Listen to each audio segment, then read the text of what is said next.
everyone, Clio here, and today I'm going to be talking about all the series that I have ongoing. Now, this video is not going to include series that, I'm caught up to, series that are ongoing, but for which the latest book hasn't been out yet. So that first I'm already excluding, and then secondly I'm also excluding series for which I've decided that I will not be continuing. Which actually means that this list is so much shorter than I would have thought it was.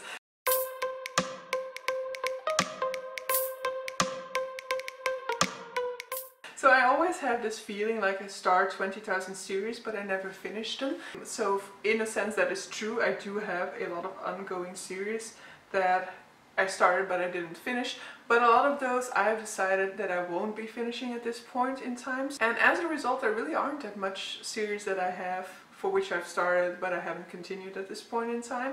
So let me just go through the few that I have here, some of which I'm actually undecided about at this point, and so I could use a little bit of guidance there from you guys about whether I should continue or not. Let's first start with the two series for which I actually have a physical copy here, and the first one of that would be The Gospel of Loki by Joanne and Harris, which is a Loki retelling story, and it actually has a sequel, but I will say, I'm definitely going to continue with this one because I absolutely love this one. You can see I also tabbed quite a few passages within this book, and so it has just this sort of very nice humorous tone to it, and I absolutely loved exploring like Norse mythology through this one. And that is also the reason why I don't really know what the second book is about, because I don't really know Norse mythology all that well. Like, I've never really been all that interested in Norse mythology, but this story definitely made me a lot more interested in it, because there are some very hilarious and funny anecdotes in this one, some very funny stories that you're like,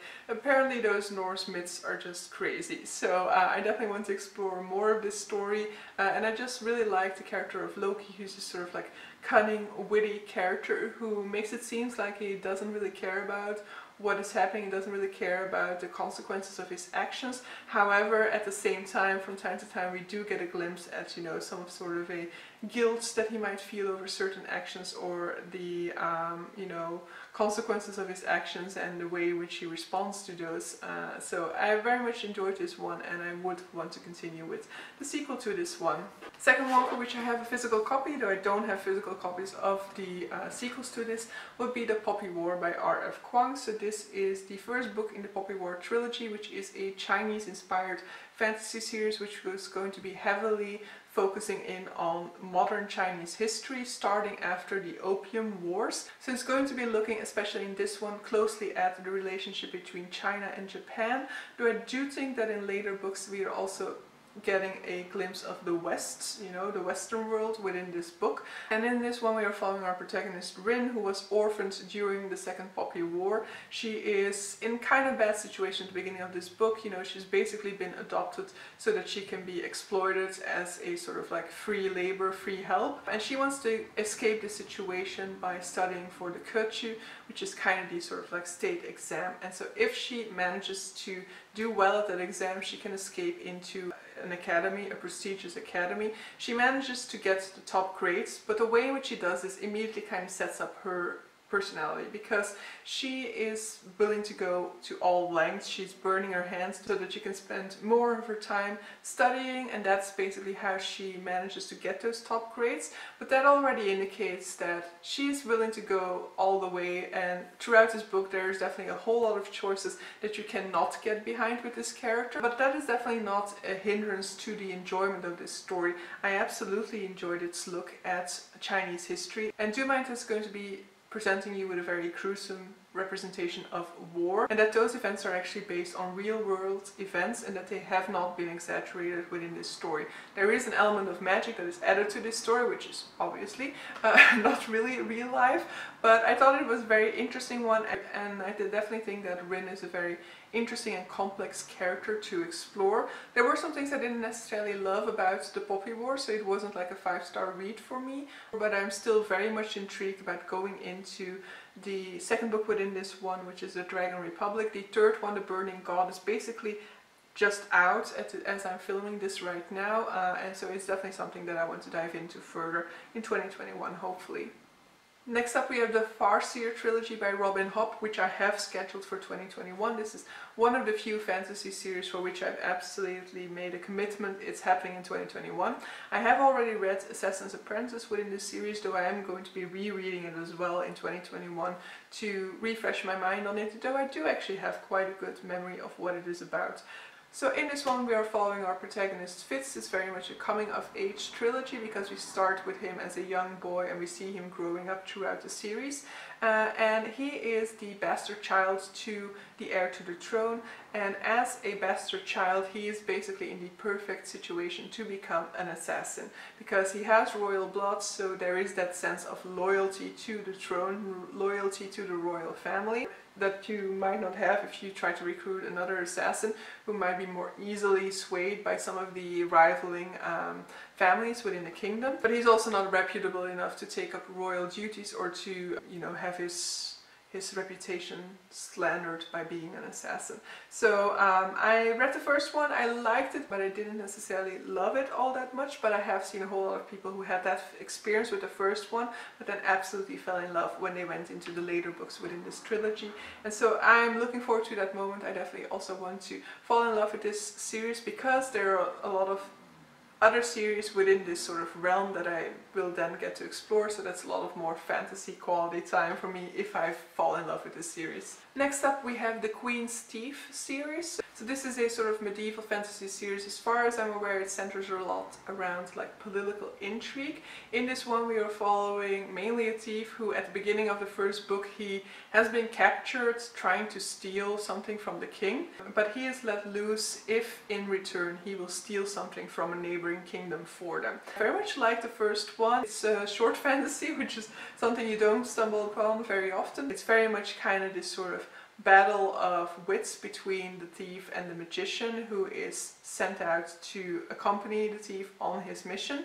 And you know, you very much have this sort of magician mocking the thief, saying that his reputation is totally unworthy, but throughout you're starting to get the feeling that the thief is kind of playing an act and that he's a lot smarter than he's letting on.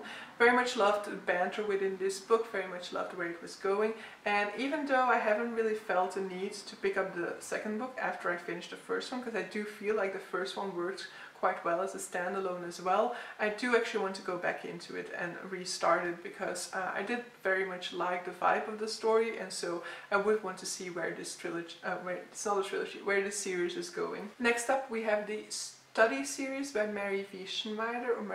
Snyder. So this is basically the series that starts with Poison Study.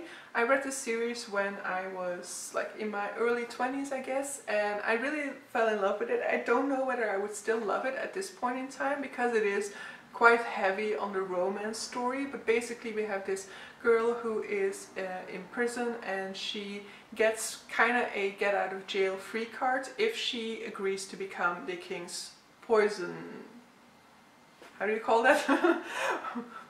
The king's taster, I don't know, whatever you call that. So somebody who has to taste the king's foods to make sure that there's no poison in there. Basically, of course, that's a very risky circumstance, and it means that she is at a high risk of just being killed that way rather than being executed in prison. And it's very much about the way in which she maneuvers that situation, and but there is also a romance that ensues, and I know I love that romance. I'm less likely to enjoy romance heavy fantasy at this point in time, so I don't know whether that would work very well if I go back into it, because basically the series was kind of completed and then she created a new book, which I think is kind of the beginning of a new trilogy, but could also be seen as the fourth book within this series. So I haven't really decided about that one, and as long as I haven't made a decision, I guess it needs to be included within this list. And then the final one is a very similar story, and that is Abhorsen, the Abhorsen series, which is a series that I read in its entirety when I was a child. So it starts with Sabriel, I think, and I don't really know too much about this anymore, but Sabriel is basically the daughter of the Abhorsen, and the Abhorsen is sort of like mythical being who has a sort of duty to, I don't even know anymore what the duty is, to hunt demons or something. I don't really know anymore what they do. But so she basically has almost no contact with her father, but through circumstances he dies, I guess, and she has to take on his role. very iffy on the particulars of this story, very clearly. And it has to do something with like bell chiming and things like that in terms of its magical system. But so basically the series was finished, and then a few years ago, I think again, we got a sequel to it. And like, I'm now like, do I continue or not? Because it means I have to reread the entire Farseer. As you can tell, that I don't really remember much about it. And I know I liked it because it has a sort of like dark world. It has very much a dark atmosphere. But I have also never really felt or never really been tempted to reread the series. So I don't think it was like an all-time favorite at that time either. So yeah. I'm a bit torn for that one. I also don't really know whether I want to dive back into it or not. Whether I want to be spending time on rereading that series when it wasn't really a favorite at that time. But who knows, maybe it wasn't a favorite at that time, but it could become one now. I also think that I've heard that the fourth book in the series has like asexual representation. It's not explicitly mentioned, but it is recognized as such by Owen Voice's reviewer, so I do want that, I do want to see that, so, but yeah.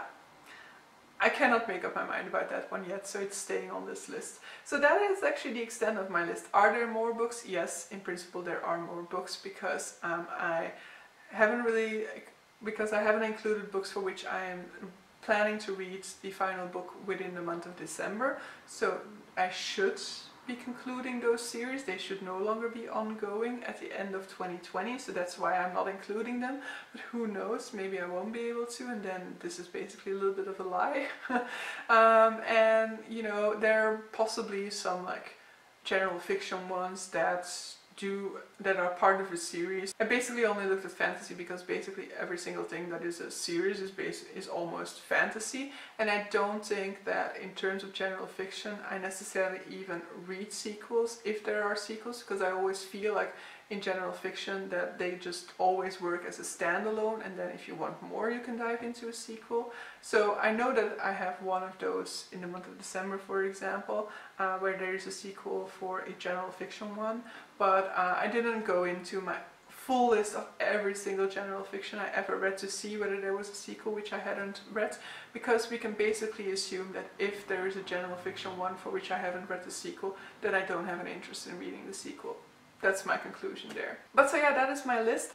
Now it'll be interesting to see if you have a lot of series that you still need to finish or not. I basically thought that there were a whole lot of them, but for so many of them I really just said like, I have zero interest in starting all over with that series, because basically for the majority of series that I kind of started in like my mid-20s, I have a lot of series that I started in my mid-20s when I was still trying to read, when I was kind of falling out of love with YA fantasy. And so at this point in time, I think I need to come to the conclusion that YA fantasy just isn't for me anymore. And I really don't have an interest in restarting some of those series in order to be able to complete them, because I haven't thought about those series since I read them. So, you know, they really aren't standout series in any case for me, so I'm just gonna leave them as they are. But so yeah, see you guys for the next one, and I hope you enjoyed this video. Bye!